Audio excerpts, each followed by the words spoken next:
శుక్లాంబరధరం విష్ణుం శశివర్ణం చతుర్భుజం ప్రసన్నవదనం ధ్యాయేత్ సర్వవిఘ్నోపశాంతయే. యస్యద్విరదవక్త్రాద్యాః పారిషద్యాః పరస్సతం విఘ్నం నిఘ్నంతి సతతం విశ్వక్సేనం తమాశ్రయే. పరమ పవిత్రమైనటువంటి పైడిపర్రు అగ్రహారంలో ఈ రోజుతో నా యొక్క ఉపాసనారూపమైనటువంటి ఉపన్యాస క్రతు అనేటువంటిది పరిపూర్ణమవుతోంది. చాలా ఆనందించగలిగినటువంటి అంశం ఏమిటంటే, తణుకులో కవి అని అంటే రసరాజు గారే. అయితే పెరటి చెట్టు వైద్యానికి పనికిరాదన్నట్టుగా ఆయన్ని రాష్ట్రం అంతా గుర్తించినా తణుకులో ఎంత గుర్తిస్తున్నారో తెలియదు. వేదిక కానీ వారు రాసిన రసమంజరి ఇలాంటి కావ్యాలన్నీ కూడా చాలా గొప్పవి. ఇక ఎర్రన నన్నయ్య తిక్కన అన్నట్టుగా ఈఎన్టీ అనే బిరుదు పెట్టుకున్నటువంటి జిఎస్వి ప్రసాద్ గారు కూడా, డాక్టర్ గారు చాలా సంవత్సరాలుగా ఆత్మీయులు.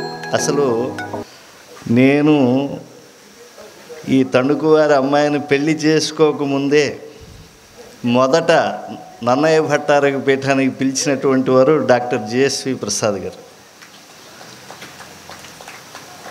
ఇక సర్వక్కలు కాంతం ఆత్మీయం పశ్యతి అని కృష్ణ గారిని కానీ సుజాతమ్మ గారిని కానీ వారిని ఏదన్నా చెప్పుకున్నంత ఇబ్బంది కలుగుతుంది. ఎవరైనా సరే అలాంటి సోదరు ఉండాలి అని అనుకుంటారు. ఈ తణుకు పట్టణానికి వచ్చినప్పుడు మా మామగారు ఆంధ్ర షుగర్స్లో పనిచేస్తారు. ఎలా తెలుసుకున్నారో అంటే, తణుక్కి నా వివాహానికి ముందే నన్నయ్య భట్టారక పీఠం రావటం, తణుకులో కొంతమంది కవిమిత్రులు పరిచయం అవటం ఇవన్నీ జరిగాయి. కానీ నన్ను ముళ్ళపూడి హరిశ్చంద్ర ప్రసాద్ గారు పిలిపించి, మీరు దేవస్థానంలో మంచి విద్వాంసులట మాకు తెలిసిందే అని చెప్పి వారు శాలువాతో నన్ను సత్కరించారు. నాకు ఆ రోజు చాలా ఆనందం వేసింది. ఎందుకంటే వారు సంపద ఎంతమంది కన్నా ఉండవచ్చండి, కానీ ఒక పరిశ్రమ పెట్టి 10 మందికి ఉద్యోగాలు ఇచ్చినటువంటి వాడు, సమాజంలో కేంద్ర బిందువుగా ఉన్నటువంటి మహనీయుణ్ణి ఆచంద్ర తారార్కం ఈ కలియుగంలో తలుచుకోవాలి. అలాంటి గొప్ప యోగ్యులు మహనీయులు ముళ్ళపూడి హరిశ్చంద్ర ప్రసాద్ గారు. వారు ఇంకొక మాట కూడా చెప్పారు, మీరు ఎప్పుడు తణుకొచ్చినా మా దగ్గరికి రావచ్చు, ముందుగా చెప్పాల్సిన అవసరం కూడా లేదు అని అన్నారు. కాకపోతే నేను ఒక్కసారే వెళ్ళాను. ఆ తరువాత చూడండి, ఆ తండ్రి రక్తాన్ని పంచుకున్నటువంటి వాళ్ళకి ఆ సంస్కారం కూడా తప్పకుండా వస్తుంది అని చెప్పి చెప్పడానికి, ఒకసారి మా కార్యనిర్వహణాధికారి వీళ్ళందరితో పాటు చంద్రబాబు నాయుడు గారి, ముఖ్యమంత్రి గారి కార్యాలయానికి మేము కూడా ఏదో ఫైల్స్ వీటి గురించి వెళ్ళటం జరిగింది. ఆ సందర్భంలో నేనే వెళ్ళి ముళ్ళపూడి రేణుకమ్మ గారికి నమస్కారం పెట్టుకుని, అమ్మా ఇలా మీ నాన్నగారి ద్వారా నేను సన్మానం పొందాను అది ఇది అంటే, వారు ఎంతో హడావిడిగా ఉన్నా కూడా ఆగి ఒక్కసారి నన్ను పలకరించి, ఎక్కడుంటారు, ఓహో దేవస్థానంలో పనిచేస్తారా అని చెప్పి అన్నీ తెలుసుకుని నన్ను అభినందించి వెళ్ళారు. స్వామి దగ్గర ఉన్నారండి మీరు అని. అలాంటి వారు మళ్ళీ ఈరోజు ప్రవచన యజ్ఞంలో పరిపూర్ణమయ్యేటువంటి రోజు రావటం అనేటువంటిది, నేను ఒక పరిపూర్ణత ఈ సభకి వచ్చింది అని చెప్పి అనుకుంటూ ఉన్నా. నిజానికి వారు ఎంతో పని ఒత్తిడిలో ఉన్నారు అనేటువంటి విషయాన్ని కూడా చెప్పారు ఇందాక కార్యకర్తలు. అయినప్పటికీ కూడా వారు రావటం మోద ప్రమోద ఆనంద. ఇక వెంకటేశ్వర స్వామి వారి యొక్క వైభవంలోకి వెళ్ళే ముందు నేను రామచంద్ర పదారవింద మకరంద సంసేవాసక్తుని గనక ఒక్కసారి ఆ స్వామిని, భద్రో భ్రాత రామో మత్సఖా రాఘవేశ సర్వస్వం మే రామచంద్రో దయాళు నాణ్యం దైవం నైవ జానే న జానే మనోజవం మారుతతుల్యవేగం జితేంద్రియం బుద్ధిమతాం వరిష్టం వాతాత్మజం వానరయోధముఖ్యం శ్రీరామదూతం శిరసా నమామి. ఇందిరారమణ గోవింద, లక్ష్మీరమణ గోవింద, రమారమణ గోవింద, ధాత్రీ వరద గోవింద, మేదినీ వరద గోవింద గోవింద గోవింద.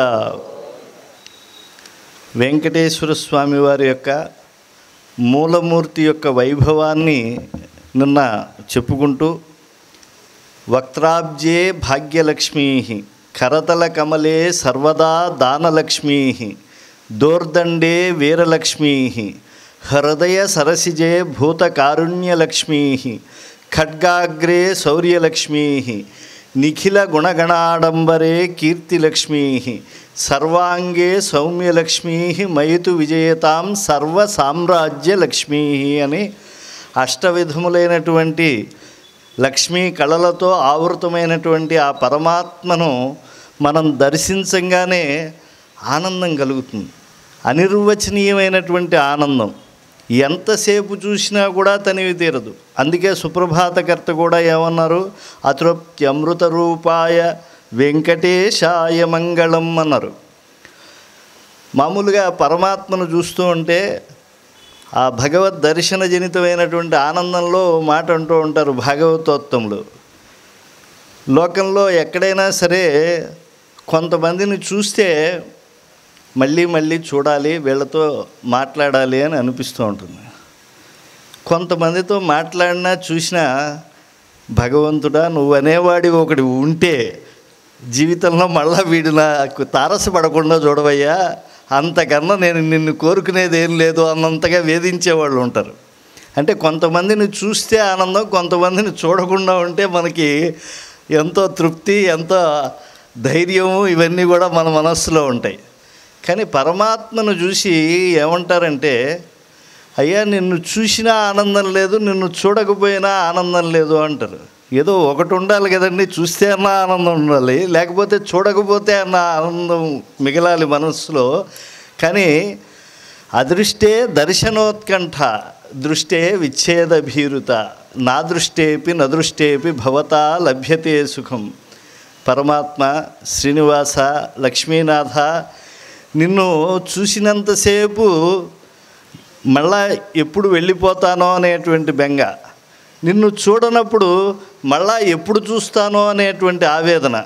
అంటే నిన్ను చూసినప్పుడు అది క్షణికమే అనేటువంటి ఒక లోపల మనస్సులో ఒక రకమైనటువంటి మానసికమైనటువంటి ఇబ్బంది ఏర్పడుతుంది. నిన్ను చూడనప్పుడు అయ్యో చూడాలి చూడాలి చూడాలని చెప్పి చంద్రకాంతులకి చకోర పక్షులు ఎలా ఎదురు చూస్తూ ఉంటాయో అలా వేదనతో ఎదురు చూడటం కలుగుతూ ఉన్నది. అదృష్టే దర్శనోత్కంఠ, దృష్టే విచ్ఛేద భీరుత, నా దృష్టేపి నదృష్టేపి భవతా లభ్యతే సుఖం. అంటే స్వామి నువ్వు మా కంటి పాపవయ్యా, నువ్వు కనిపించి అలా కనిపించినట్టుగా కాకుండా సర్వకాల సర్వావస్థల్లో మా జీవనంలో, మా మనస్సుల్లో, మా సర్వకార్య నియామకుడివై, మా తోడు నీడై, మా వెనుబలమై నువ్వు ఉండవలసింది అని చెప్పి ప్రార్థించడం అనేటువంటిదే ఒక పరిపూర్ణత. ఇది భాగవతోత్తముల యొక్క హృదయంలో ఉండేది. ఎందుకంటే సాక్షాత్తు శ్రీ వైకుంఠే పరే లోకే శ్రియాసార్థం రమాపతి ఆస్తే విష్ణు అచింత్యాత్మ భక్తైర్ భాగవతై సహా. వైకుంఠం అనేటువంటి ఒక పుణ్యమయమైనటువంటి క్షేత్రం, ఒక పాలకడలి, ఆ తర్వాత మణిమయమగుటమైనటువంటి ప్రాకారాలు, అక్కడ ప్రవహించేటువంటి విరజానది, ఎన్నో గొప్ప పక్షులు, ఆ పుణ్య పక్షుల అవతల పుణ్య అరణ్యముల అనంతరము ఉండేటువంటి మహాసౌధంలో, మూల సౌధంలో ఉంటారు పరమాత్మ. నిత్యముక్తులు ఉంటారు, అలాగే నిత్యసూరులు ఉంటారు, అనంతుడు, గరుడు ఇత్యాదులు, విశ్వక్సేనులు, వీళ్ళంతా ఉంటే శేషశీనుడైనటువంటి స్వామి అక్కడ అమ్మవారు పాదస్పర్శ చేస్తూ ఉంటారు నిరంతరం కూడా. ఆవిడని వచ్చి హృదయంలో కూర్చోమంటే అక్కడ కూర్చోట తల్లి, వెళ్ళి భగవంతుడి యొక్క పాదాలు ఒత్తుతూ ఉంటుంది. పాపం నా స్వామి కలియుగంలో అలా నిలబడి ఉంటాడు. అక్కడ కాబట్టి ఆయనకి ఇక్కడన్నా నేను సేవ చేయాలి అనే బహురూపత్వం అనేటువంటిది ఉంటుంది కదా దేవతా శక్తులకి. అందులో ఆయన పాదములు ఏమన్నా మామూలు అవి అసాధారణమైనటువంటి దివ్య లాంఛనములతో ఉంటాయి. రేఖా మయధ్వజ సుధా కలశాతపత్ర వజ్రాంకుశాంబుర కల్పక శంఖచక్రై భవ్యైరలంకృతతలౌ పరతత్వచిహ్నై శ్రీ వెంకటేశ చరణౌ శరణం ప్రపద్యే. అలాంటి పాదాలని లక్ష్మీదేవత భయపడుతూ ఒత్తుతూ ఉంటుందిట. ఎందుకంటే ఆవిడ చేతులు చిగుళ్ళ వంటివి, కానీ తావన్మాత్ర స్పర్శగా అవి కందిపోతూ ఉంటాయట. చూడండి ఎంత సౌకుమార్యం స్వామి యొక్క పాదములను ఆవరించి ఉంటే, 7 మల్లెల ఎత్తు సుకుమారైనటువంటి ఆ తల్లి కూడా భయపడుతూ ఆ అమ్మవారి యొక్క ఆ చేతులతో చేసేటువంటి వరివస్య కైంకర్యం అది చాలా సుకుమారంగా ఆవిడ అందిస్తూ ఉంటుందిట. అలాంటి స్వామి పాదరాజీవాలను దర్శించాలని నిత్యము లక్షలాది మంది వచ్చేటువంటి ఆ స్వామి దివ్యక్షేత్రం తిరుమల భక్తులకు కొంగు బంగారు. అయితే చూడండి, తిరుమలకి వెళ్ళి వచ్చాము అని అనగానే ప్రతి ఒక్కరూ కూడా ఏదో ఒక కోరికతో వెళ్ళి వస్తూ ఉంటారు. దాన్ని వర్గీకరించారు. ఆర్తః జిజ్ఞాసు అర్థార్థి జ్ఞాని. కొంతమంది రోగముల చేత బాధపడుతూ లేదు పదవి రావాలి అనేటువంటిది, ఇలాగా ఆర్తితో ప్రార్థించేటువంటి వాళ్ళు, లేదా అమర్షతో ఏదో చేయకూడని పని చేశాము దానికి ఎటువంటి యముడు శిక్షలు విధిస్తాడో అనేటువంటి బెంగ, లేదు ఇంట్లో ఉండేటువంటి బిడ్డల కళ్యాణం లేదు, వాళ్ళకి తొందరగా అనురూపమైనటువంటి భర్త రావాలి అని చెప్పి, లేదా భార్య రావాలి అని చెప్పి పిల్లల అభ్యుదయం కోసం తల్లిదండ్రులు ఇలా ఎన్నో రకములైనటువంటి ఆర్తితో వస్తూ ఉంటారు. అలాగే జిజ్ఞాసు భక్తుల్లో కొంతమంది ఉంటారు, కొన్ని తెలుసుకోవాలనుకుంటారు, కానీ తెలుసుకోవలసినటువంటి విషయములు తెలుపుడు చేయడానికి తగినటువంటి వ్యక్తులు దొరకరు. అలాంటి శాస్త్రాధ్యయనం చేసినటువంటి వాళ్ళు దీనంగా కూడా వెంకటాచలానికి వస్తూ ఉంటారు. అర్థార్థి, లోకంలో ధనము కోరేటువంటి వాళ్ళే ఎక్కువగా తిరుమలకు వస్తూ ఉంటారు. జ్ఞానీచ, అసలు ఏమీ కోరుకోనటువంటి నిరీహులు ఉంటారండి, వాళ్ళు కూడా స్వామి సన్నిధానానికి వస్తారు. అసలు నువ్వేమీ ఇవ్వక్కర్లేదయ్యా, నిన్ను దర్శించడమే మాకు పరమావధి. వైకుంఠాన్ని వదలి శ్రీ వైకుంఠ విరక్తాయ స్వామి పుష్కరిణీతటో రమయా రమమాణాయ వెంకటేశాయ తే నమః అని చెప్పి, అయ్యా అంత మహత్తు కలిగినటువంటి వైకుంఠంలో పూర్ణమూర్తిగా ఉండకుండా నువ్వు ఇక్కడికి వచ్చేసి ఈ కొండ కొమ్మున నిలిచి చతుర్దశి భువనాలని కూడా విశేషంగా పాలించడానికి కలియుగంలో వచ్చేవే స్వామి, ఎంతటి వాడివి అని చెప్పి జ్ఞానముతో ఆరాధించేటువంటి వాళ్ళు ఉంటారు. కనుక ఆర్తో జిజ్ఞాసురర్థార్థి జ్ఞానీచ భరతర్షభ అన్నట్లుగా ఆ నలుగురు విధములైనటువంటి భక్తులను కూడా సరిసమానంగా ఆయన కాస్తూ ఉంటాడు. అందుకే హనుమాచార్యులు వారు అంటారు, వీళ్ళలో ఎవరి పట్ల ఎవరు ఏ రకమైనటువంటి భక్తుల పట్ల స్వామి ఎక్కువ ఇష్టంగా ఉంటాడు అని అంటే, ఆయన ఎవరి పట్ల ఎక్కువ తక్కువ భావంతో ఉండడండి. కందువగు హీనాధికములిందు లేవు, అందరికీ శ్రీహరే అంతరాత్మ. అంటే పువ్వులపై కాశీని పొరి వెన్నెలకేమి హాని వచ్చినా, వెన్నెల ఉందండి, రేపు పౌర్ణమి రోజున అది ప్రసరించినప్పుడు చూడండి, పూలపైన ప్రసరిస్తుంది, ముళ్ళపైన ప్రసరిస్తుంది. అలాగే అటు పుణ్యాత్ములను ఇటు పాపాత్ములను సరిసమానంగా పరిరక్షించేటువంటి దైవం ఒక కలియుగ ప్రత్యక్ష విభుధుడైనటువంటి వెంకటేశ్వర స్వామి. అక్కడ ఉండేటువంటి అది తొక్కేటువంటి శిల అండి, మనం మొక్కే దైవము ఇలా మాట్లాడుతూ ఉంటారు. అలాంటి వాళ్ళకి ఏం చెప్పలేం. కానీ ఒక్కసారి వెళ్ళి సాంకేతికమైనటువంటి వాళ్ళని కానీ శాస్త్రీయత తెలిసినటువంటి వాళ్ళని కానీ అడగండి.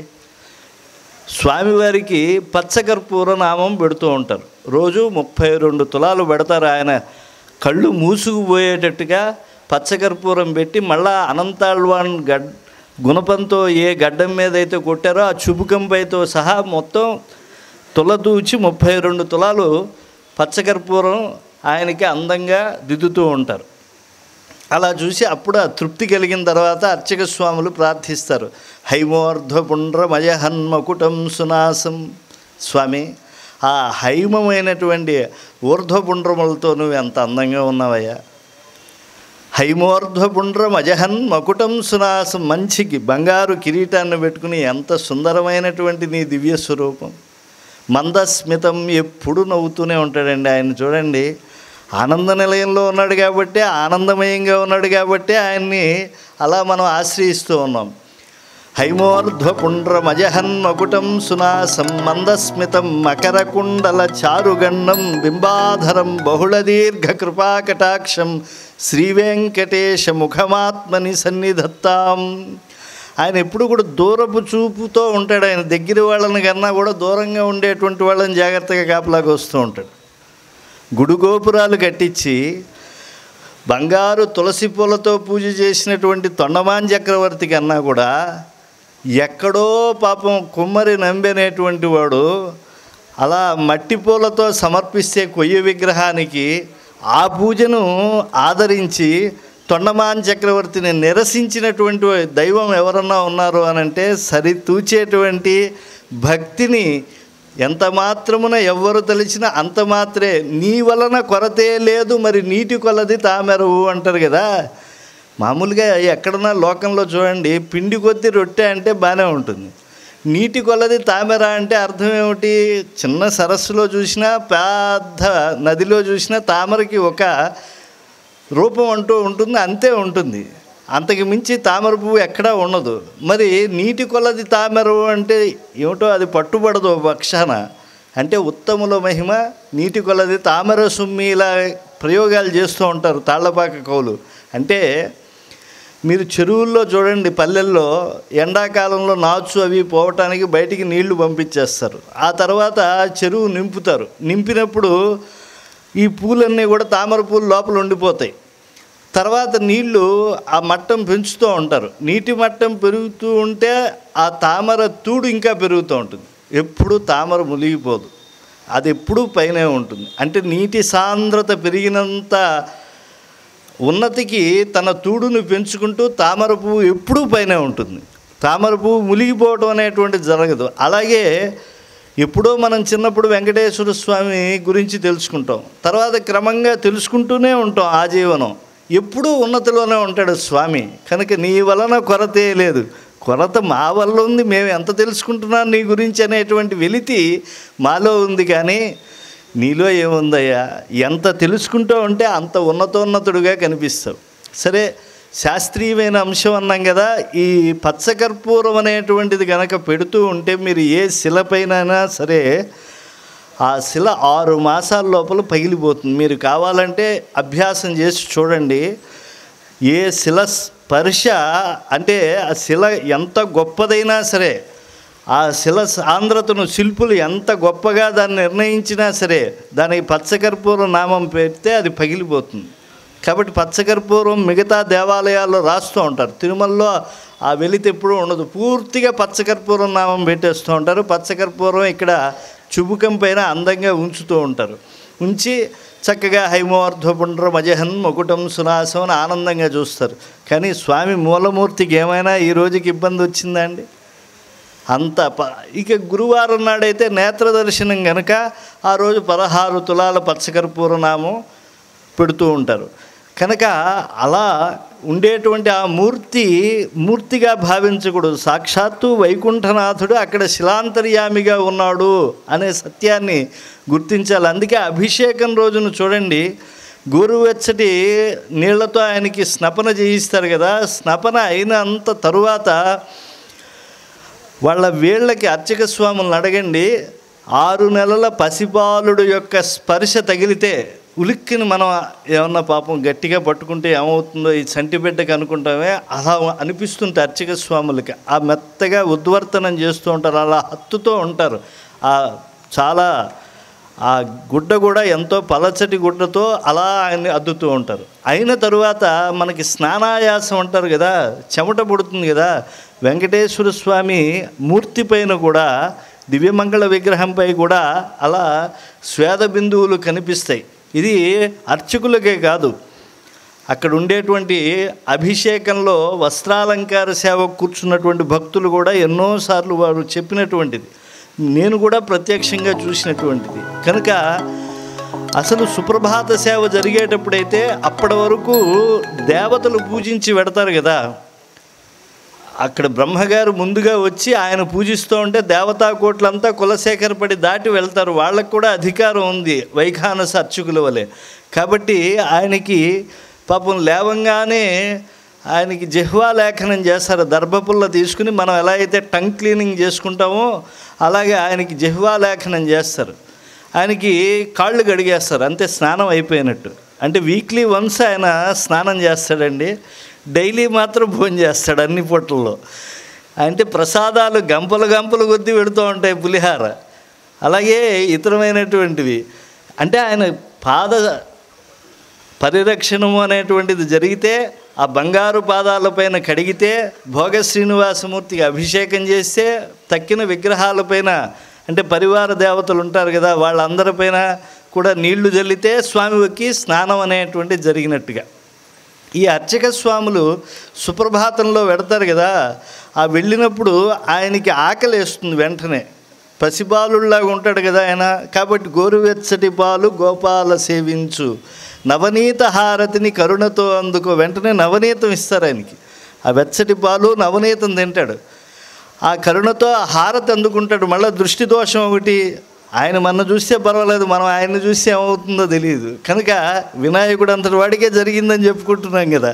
కాబట్టి 100 ఏళ్ల పాటు నీరోగత శతాయుష్యం, 100 ఏళ్ళు ఎవడైనా బతకచ్చు. కానీ వాడు బతికినంతకాలం జోక్చ సూర్యం దృశే ఎలా కోరుకోవాలంటే వేదం చెప్తుంది మనకి, నీరోగత శతాయుష్యు. కాబట్టి అజీతాశ్యామ శరదశతం, మన యొక్క అంతఃశత్రువులైనటువంటి అరిషడ్ వర్గాల్ని జయించేటువంటి శక్తి వస్తుంది. మన కళ్ళతో సూర్యుడిని చూసేటువంటి శక్తి వస్తుంది. మనం కూడా చెవితో వినేటువంటి భాగ్యం కలుగుతుంది. తిన్న అన్నం జీర్ణమయ్యేటువంటి స్థితి కలుగుతుంది. కనుక ఈ అర్చకునికి లోపలికి అడుగు పెట్టేటప్పటికి ఒక్కోసారి వాళ్ళకి అనుభూతి కలుగుతుంది. అదృశ్యంగా ఎవరో కొంతమంది తమని శీలదేహులు అని వాళ్ళకి తెలుస్తూ ఉంటుందిట. అంటే అదృశ్య రూపంలో ఉంటారు. ఇప్పుడు గాలి కనిపించడం లేదు, గాలి రాకపోక మనకి శరీరానికి తెలుస్తుందా లేదా?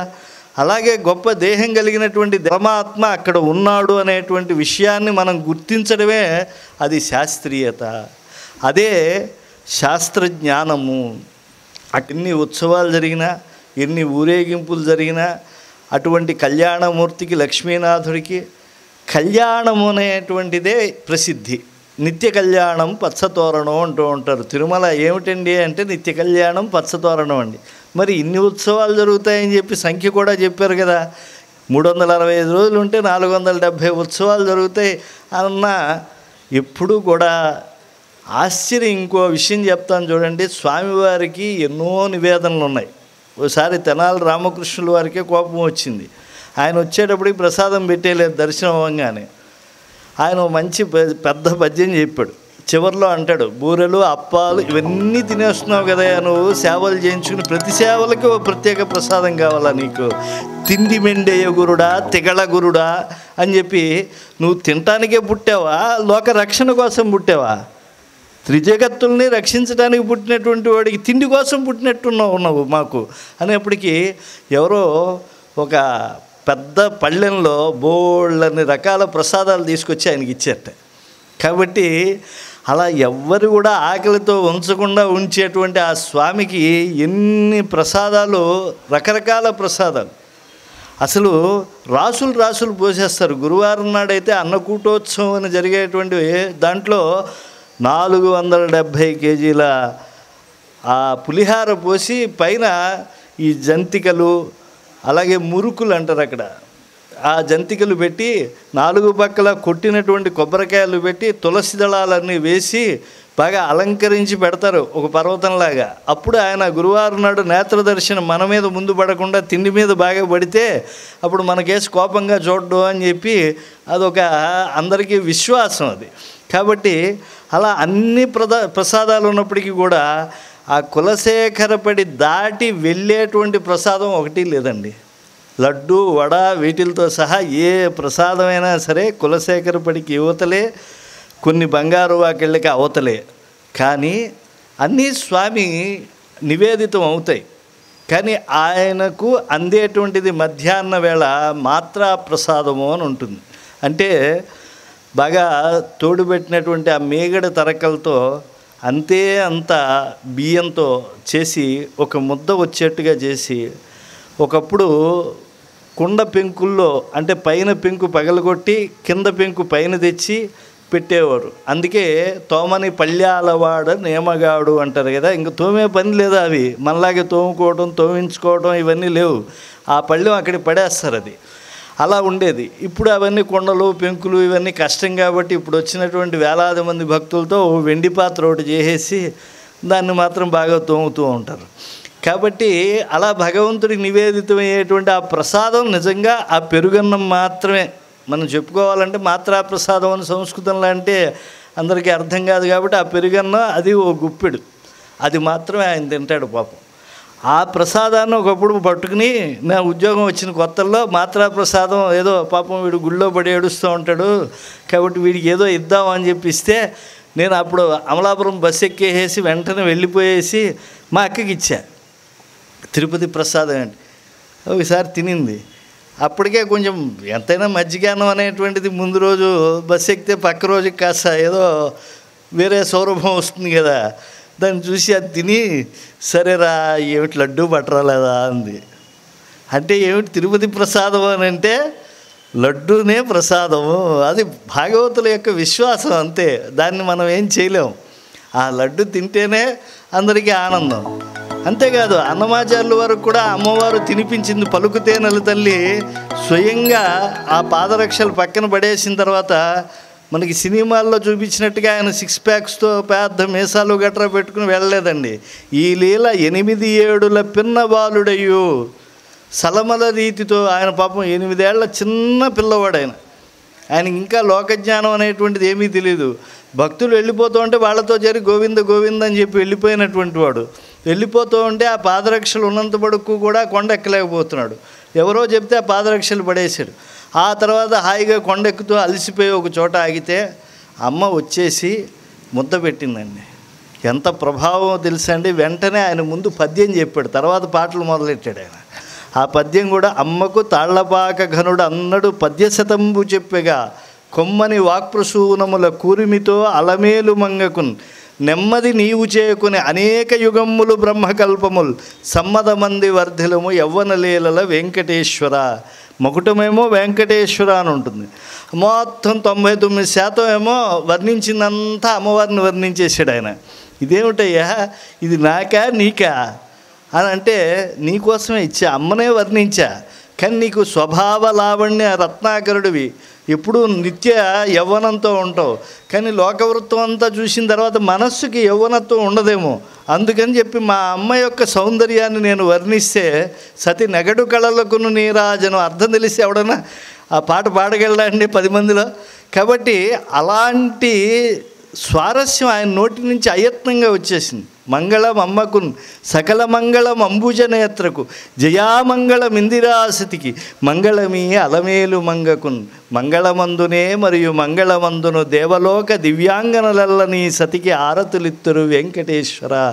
ఇలా అమ్మను మంగళాశాసనం చేస్తూ అద్భుతంగా ఆశువుగా శతకాన్ని 8 ఏళ్లకి చెప్పినటువంటి వాడు.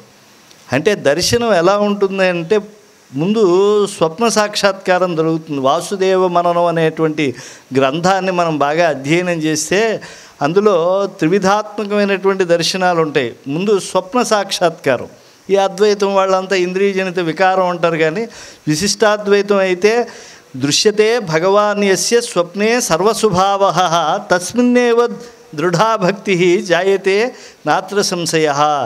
ఏ మూర్తి అయితే పసితనంలో ఆ యొక్క స్వప్నంలో వస్తుందో ఆ మూర్తిపైనే పరినిష్ఠితమైనటువంటి చిత్తవృత్తి ఏర్పడుతూ ఉంటుంది. కాబట్టి ఆయన కలలోకి ఎవరు వచ్చారు? వాళ్ళ తాళ్లపాక గ్రామంలో ఉండేటువంటి చెన్నకేశవ స్వామి రాలేదు, ఆ పక్కనే ఉండేటువంటి శివాలయంలో శివుడు రాలేదు. ఎల్లలోకములకు అప్పడగు తిరువేంకటాద్రీషు గంటి అరుదైన శంఖచక్రాదులు ఇరుగడగంటి ప్రతిలేని గోపుర ప్రభలు గంటి అని చెప్పి ఎల్లలోకములకు అప్పడగు తిరువేంకటాద్రీషుణ్ణి ఆయన దర్శించాడు. కలగంటి కలగంటి ఇప్పుడిటు కలగంటి అని చెప్పి అలా స్వప్న దర్శనం అయింది. తరువాత అమ్మ ప్రసాదజనితమైనటువంటి ఆ యొక్క మంగళత్వ దీక్షతో వెళ్ళిన తరువాత ఆ యొక్క మూలమూర్తి సందర్శనమైంది. విశిష్టాద్వైతం అంతా కూడా ఆయన అహోబలంలో అధ్యయనం చేసిన తర్వాత ఘన విష్ణువు దగ్గర శంఖచక్రాలు వేసుకుని అహోబలంలో ఆదివన్ శఠగోపయతీంద్రుడు ఆ యొక్క పీఠానికి తొలి గురువు దగ్గరికి వెళ్ళి అన్నమాచార్యుల వారు విశిష్టాద్వైతం నేర్చుకున్న తర్వాత ఆయన వచ్చి స్వామివారిని ప్రార్థిస్తే అప్పుడు స్వామి దర్శనం ఆయన మాంసచక్షువులకి అయిపోయిందండి. అర్జునుడికి కూడా దివ్యం దదామి తే చక్షు, నువ్వు నా రూపాన్ని నా తేజస్సు నువ్వు చూడలేకపోతున్నావు కాబట్టి దివ్య చక్షువులను ఇస్తాను అన్నాడు. కానీ ఇక్కడికి వచ్చేప్పటికి ఆయన మాంసచక్షువులతో ఆ చర్మచక్షువులతోనే చూసేటువంటి ప్రజ్ఞ ఆయనకి పరమాత్మ ఇచ్చాడు. కాబట్టి అప్పుడు ఆయన గొప్పగా పాడాడు. ఆ మహానుభావుడే పొడగంటిమయ్యా పురుషోత్తమ అని చెప్పి నీ యొక్క ఉనికిని నేను ఈనాడు తెలుసుకున్నాను, ఇదిగో ఈ దేవాలయంలో ఉన్నాయి. నేను తెలుసుకుంటే సరిపోదయ్యా ఓ నిత్య కళ్యాణ చక్రవర్తి, గ్రామంలో అగ్రహారాల కోసం అప్పుడు వాడుక భాషలో ఉండేటువంటి పదాలతో అలతి పదాలతో పాడుతూ వెంకటేశ్వర వైభవాన్ని ఆయన గానం చేస్తూ వెళ్ళాడు. ఆడిన మాటల్లా అమృత కావ్యముగా, పాడిన పాటల్లా పరమగానముగా ప్రవర్తిల్లింది. అలాంటి భక్తి ఉంటే మన మాట కూడా ఎదుటి వాళ్ళని అది స్పందింపజేస్తూ ఉంటుంది. కాబట్టి అలాంటి భక్తి తన్మయత్వంతో తను ఊగిపోతూ పరమాత్మను కూడా ఆయన ఆనందపరిచాడు. అందుకే రేవణూరి నరసింహాచార్యులు వారు శ్రీపాదరేణు మాహాత్మ్యం అని చెప్పి రాస్తూ మదీయ మాతామహుండు, ఆయన పౌత్రుడు, ఆయన మాతామహుడు అంటే కూతురు కొడుకు దుహిత సంతానం. ఆయన అంటాడు ఫణిశైలరాడ్విభుండు నృత్యంబు చేసే, బాగా నృత్యాలు చేసేట ఫణిశైలరాడ్విభుడు అంటే అంతగా ఆవేశపరిచాడు, అంటే అంతటి ఉత్సాహాన్ని తీసుకువచ్చాడు ఆ పరమాత్మలో అన్నమాచార్యుల వారు ఆ యొక్క సంకీర్తన గోష్ఠి చేత. కనుక అలాంటి నిత్య కళ్యాణ చక్రవర్తి యొక్క వైభవాన్ని మనం చెప్పుకోవాలని చెప్పి దాంతో పరిపూర్ణం చేసుకోవాలని సంకల్పించాం కనుక అసలు మనం ప్రాతः కాలంలో దీపారాధన చేసిన తర్వాత ఋషి మండలికి నమస్కరించుకుంటాం. ఎందుకని ఏనంటే నమో గంగాయమునయోర్మధ్యే మునిభ్యస్య నమః అని ఎందుకు వాళ్ళకి నమస్కారం పెడుతున్నాం?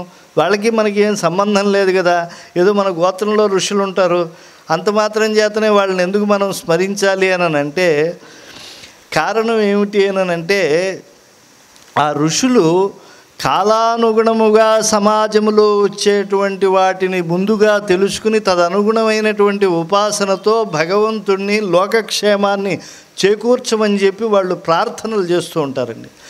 కలియుగం వస్తూ ఉంటే కలియుగ లక్షణాలు తెలిసినటువంటి సప్తర్షులు కూడా ఒకచోట అద్భుతమైనటువంటి క్రతువు చేసి ఎవరో ఒక పరమాత్మను అక్కడికి పిలిచి వారందరూ కూడా పరమాత్మ రక్షణ ఉనికి ఈ యొక్క భూమండలంపై ఉండేట్లుగా చేయకపోతే అందరూ కూడా చాలా బాధలకు లోనవుతారు. కలివేదనలకు, కలిపురుషుడి యొక్క వేదనకు, రోదనలకి వాళ్ళు ఉండితే అప్పుడు చాలా ఇబ్బంది కలుగుతుంది అని చెప్పి భావించి సప్తఋషులు ఈ కలియుగ ప్రజల యోగక్షేమాల కోసం, యోగం అంటే అప్రాప్తస్య ప్రాప్తి, క్షేమం అంటే ప్రాప్తస్య పరిరక్షణం.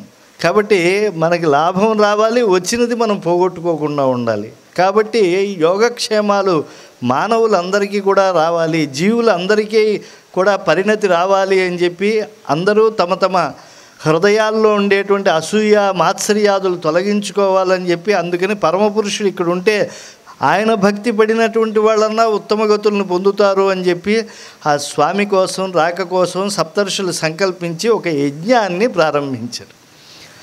అయితే యజ్ఞ ప్రారంభంలో అక్కడ ఉండే ఋషులందరూ కూడా ఒక్కొక్కళ్ళు ఒక్కో దేవతను ఆరాధించేటువంటి క్రమం.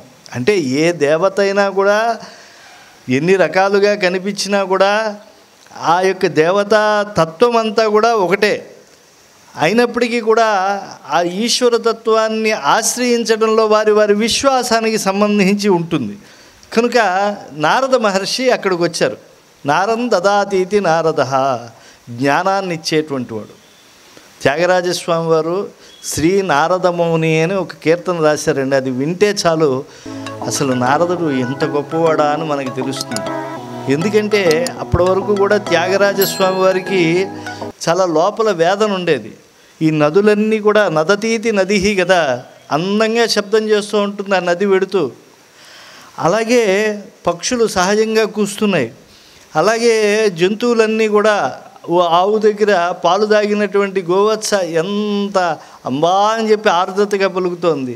స్వామి నా నోటిలోంచి ఏమిటి ఆర్ద్రతగా రావట్లేదే అని చెప్పి 96 కోట్ల సార్లు రామనామ గాన తపస్విగా ఆయన మారిపోతే నారద ఋషి ఆయనకు వచ్చి స్వరార్ణవం అనేటువంటి గ్రంథం ఇచ్చిన తర్వాత అప్పుడు ఆయన ఈ యొక్క ఘన పంచరత్నాలు అనేటువంటివి చెప్పారు. దాంతో మన భాష కానటువంటి వాళ్ళు, మన భాషని అంతగా ఇష్టపడినటువంటి తమిళులు కూడా మనకన్నా ఎక్కువగా త్యాగరాజస్వామి వారి పంచరత్న కృతులు తిరువయ్యూరులో పాడుతూ ఉంటే ఆ తమిళులు వాయిస్తూ ఉంటే ఎంత అద్భుతంగా ఉంటుంది ఆ యొక్క దివ్యమైనటువంటి సన్నివేశం.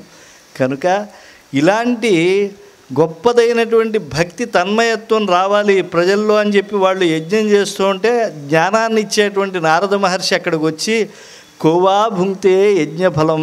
అయ్యా, ఎప్పుడైనా కర్మ మీరు చేస్తున్నారనుకోండి, జ్ఞాత్వా కర్మాణి కుర్వీత అనేది ధర్మశాస్త్రం చెప్తోంది. నువ్వు ఏ పని చేస్తున్నావు, సత్యనారాయణ స్వామి వ్రతం చేస్తున్నావా, వరలక్ష్మి వ్రతం చేస్తున్నావా, లేకపోతే వినాయక చవితి చేస్తున్నావా, శ్రీరామనవమ, కృష్ణాష్టమి, ఏదైనా కానీ ఏమిటి ఫలితం అని చెప్పి కదా చెయ్యాలి. మీరు ఋషులే, ఈ ఋషి మండలం యజ్ఞం చేస్తున్నారే, పూర్ణాహుతి నాడు మీరు ఏ దేవతకి ఫలితం ఇద్దామని చెప్పి ఈ కర్మను శ్రీకారం చుట్టారు, ఒక్కొక్కళ్ళు ఒక్కో దేవతను ఉపాసించే వాళ్ళ కనబడుతున్నారే అని చెప్పి అనేప్పటికీ వాళ్ళల్లో వాళ్ళు చర్చించుకోవడం మొదలుపెట్టారు. అప్పుడు అయ్యా నేను వచ్చానని చెప్పి మీరు అనుకోకండి అనేప్పటికీ, స్వామి మీరు వచ్చారని కాబట్టే మాకు ధైర్యంగా ఉంది. చూడండి, ఆ ఋషి మండలంతా కూడా నారద మహర్షికి వెంటనే పాదపూజ చేశారు. ఇది మనము తపస్సులు చేస్తున్నాం, ఆయన నారాయణ నామస్మరణ చేస్తూ ఆయన తపస్సు చేస్తున్నాడు.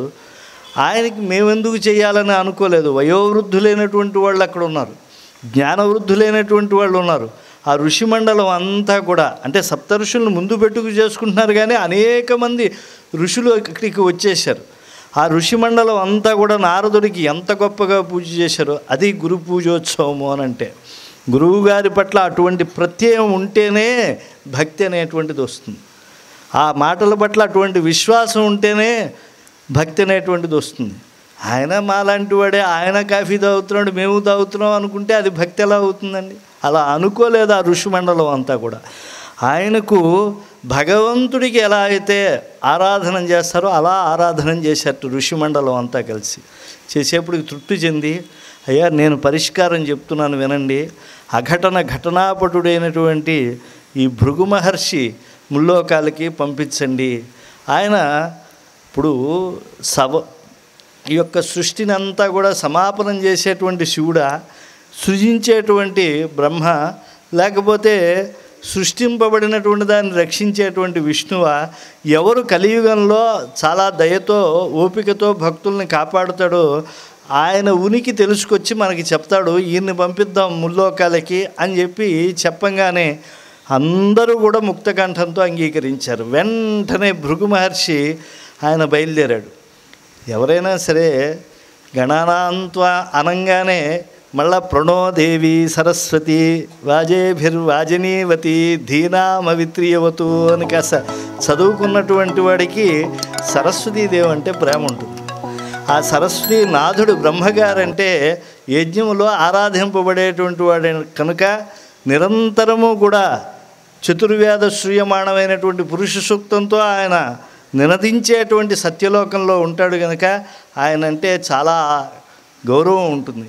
కనుక ముందుగా ఆ సత్యలోకానికి వెళ్ళి ఋషి చాలా వీణానాదం మహతం గీతానాదం సూతాయ అన్నట్లుగా అమ్మవారు చేతిలో ఒక వీణ ఉంటుంది, నారదుడి చేతిలో వీణ ఉంటుంది, దాన్ని మహతి అంటారు. అంటే మహత్వం, దాని గొప్పతనం ఏమిటి అని అంటే ఆయన ఏ స్వరంలో పాడుతూ ఉంటే ఆ వీణ తంత్రి అలా పలుకుతూ ఉంటుంది దానంతట అది సహజంగా. అమ్మవారి చేతిలో ఎలా ఉంటుందంటే మంద్రంగా ఉంటుంది. ఎక్కువగా వేదనాదానికి అనుగుణంగా పలకాలి అని అంటే వేదం అనేకమైన రకాలుగా ఉంటుంది. ఋగ్వేదం ఒక రకంగా ఉంటుంది, యజుస్సులు ఒక రకంగా ఉంటాయి, సామములు అవి రాణాయనీయం, కౌతుకం, జైమినీయం లాంటి శాఖలతో ఉంటాయి. అధర్వణం రకంగా ఉంటుంది. కాబట్టి అలా వాయించేటప్పుడు ఆ స్వరము వినపడాలి, ఈ స్వరము స్పష్టంగా వినపడాలి. కనుక అన్నింటిలోకి చాలా మెల్లిగా వెళ్ళేటువంటిది ఏది? తాబేలు. తాబేల్లో ఆడతాబేలు మరీ మెల్లిగా పెడుతుంటా. అందుకని ఆవిడ వీణ పేరు ఏమిటి అంటే కచ్చెపి అన్నారు. సంస్కృతంలో ఏదో పెద్దగా వినిపిస్తుంది. ఆడతాబేలు, దాంతో పోల్చవచ్చు అని అర్థం. అందుకని కచ్చెపి. ఆ కచ్చెపి వీణానాదం మోగుతూ ఉంటే వెంటనే అమ్మకే చూసేప్పటికి ఆయనకి ఆనందం వచ్చేసింది. అమ్మ పలుకుతూ స్వరాలని అలా వాయిస్తోందా? అరుణారుణం వేయిన అధరాధరంబులో వశ్యసిద్ధులు దాల్చు భవ్యశక్తి, హైరణ్య గర్భ విద్యా రహస్యము నేర్చు మహిత వేదాకార మంత్రమూర్తి, వలపు పుట్టిన నాటి తొలి ఉషస్సులలోని రాగమ్ములెరిగిన రసికరాజ్ఞి, ముందు వెన్కలు లేని పురుటి నొప్పులతోడి ప్రకృతి నేలిన బ్రహ్మ పట్ట మహిషి, సార కవిలోక కంఠ ఘంటారవమ్ము రస జగత్ సృష్టికి ఆదిమరంగ భూమి, సకల సమ్మోహక మహేంద్రజాల విద్య నలువ నాయిక నాలోన వెలయుగాక అని చెప్పి వాణికి చరణానుత గీర్వాణికి ఏణాంక శకల రత్న శలాకా వేణికి పుస్తక వీణాపాణికి సద్భక్తితో ఉపాస్తి వనర్తున్నని చెప్పి ఒకసారి అలా సాష్టాంగపడ్డాడు. నిత్యము కూడా ప్రసన్నమైనటువంటి చిత్తవృత్తితో ఉండేటువంటి వాడు.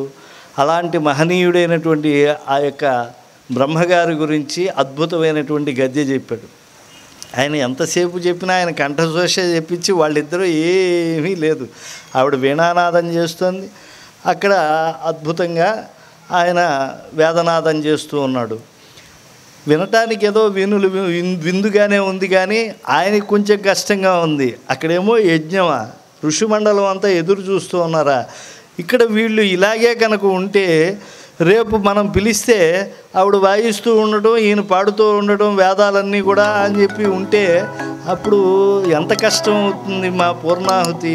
కనుక అసలు ఈయన ఇలాంటి వాడు అపూజ్యుడు అయిపోవాలి అని చెప్పి అపూజ్యో భవ అని శాపం పెట్టేశాడు తన తపస్సు ధారపోస్తూ. మనం కథ చెప్పుకుందామనండి, కానీ ఒక అంశం మాత్రం గుర్తించాలి. అంటే వేదనాదం చేస్తూ అనాహతం అలా పరమాత్మని అలా అద్భుతంగా ఆశ్రయించినటువంటి చతుర్ముఖ బ్రహ్మగారికి శాపం అండి అది. అలా శాపం పెట్టచ్చా అయినా? అలా శాపం అలా ఆయనకి తగలచ్చా? మనకి ఆలోచన రావాలి ఆ సందర్భంలో. అంటే ఈరోజు బ్రహ్మోత్సవం వరకు తొలి పూజలు ఆయన చేస్తూ ఉన్నాడు అని అంటే ఆ భాగ్యం కలిగింది అని అంటే ఋషి శాపమే వరం అవుతుంది. అంటే ధర్మకార్యాలు చేస్తూ ఉంటే మనకి కొన్ని కష్టాలు వస్తే ఆ కష్టాల తర్వాత అవి వరాలనేటువంటి విషయంలో ఉత్తరోత్తర మనకి అది అర్థం అవుతుందండి.